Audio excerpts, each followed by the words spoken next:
ముందుకు తీసుకువెళతారు? ఎందుకంటే ఆమ్ ఆద్మీ పార్టీ వాళ్ళు 2,100 మేము మహిళలకు ఇస్తాం 18 సంవత్సరాలు నిండిన వారికి అంటే, వీరు 2,500 అని చెప్పారు.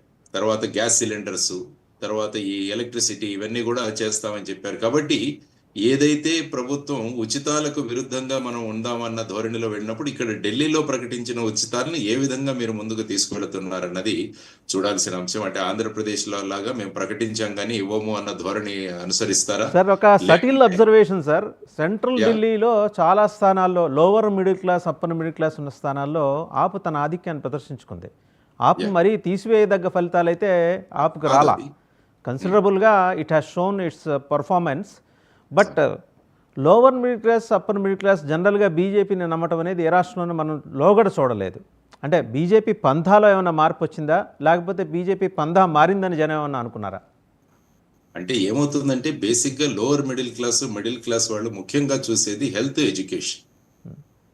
ఈ రెండు విషయాలు మీరు చూసుకుంటే, హెల్త్ అండ్ ఎడ్యుకేషన్ విషయంలో ఆమ్ ఆద్మీ పార్టీ వారు అక్కడ గవర్నమెంట్ స్కూల్స్ను కానీ, ఆ తర్వాత ఈ మొహల్లా క్లినిక్స్ అని వాళ్ళు విధానాలు ఏవైతే ప్రవేశపెట్టారో వాటికి ఇంకా కూడా అక్కడి ప్రజలు వాళ్లకు ఓటు వేశారనుకోవచ్చు. యాక్చువల్గా ఇప్పుడు మీరు ఓట్ షేర్ చూసినా కూడా భారతీయ జనతా పార్టీకి 46, తర్వాత వీరికి 44, అంటే 2% ఓటింగ్ మాత్రమే తేడా అన్నట్టుగా ఇప్పుడు ప్రస్తుతానికి అయితే తెలుస్తుంది. కాంగ్రెస్ కూడా ఆశ్చర్యంగా 6.8% ఉంది సార్. వీళ్ళిద్దరు కలిసి, ఆయన ఒమర్ అబ్దుల్లా అనేది అదే, మేమిద్దరం వీళ్ళిద్దరు కలిసి ఉంటే ఇండి కూటమి అధికారంలోకి వచ్చేది అని.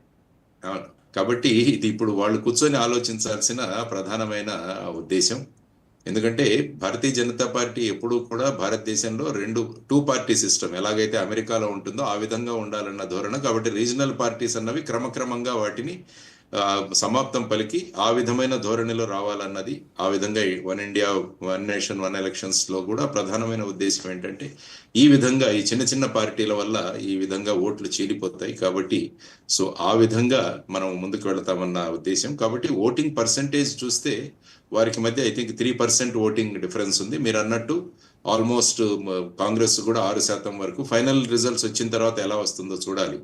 కాబట్టి మళ్ళా చూస్తే ఈ రెండు పార్టీలు కలిసి పనిచేస్తుంటే మళ్ళా వచ్చేదా అన్నది కూడా ఒక ప్రశ్న. వాళ్ళు ఇండియా కూటమి నేతలు కూర్చొని ప్రశ్నించుకోవాల్సిన అంశాలు.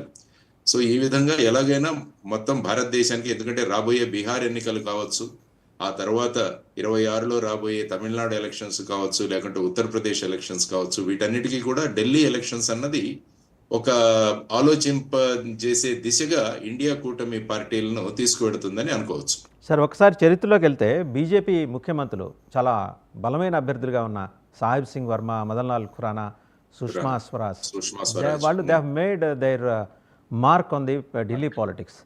అంత బలమైన నాయకత్వం ప్రస్తుతానికి ఢిల్లీ బీజేపీలో లేదు. బయట నుంచి వచ్చిన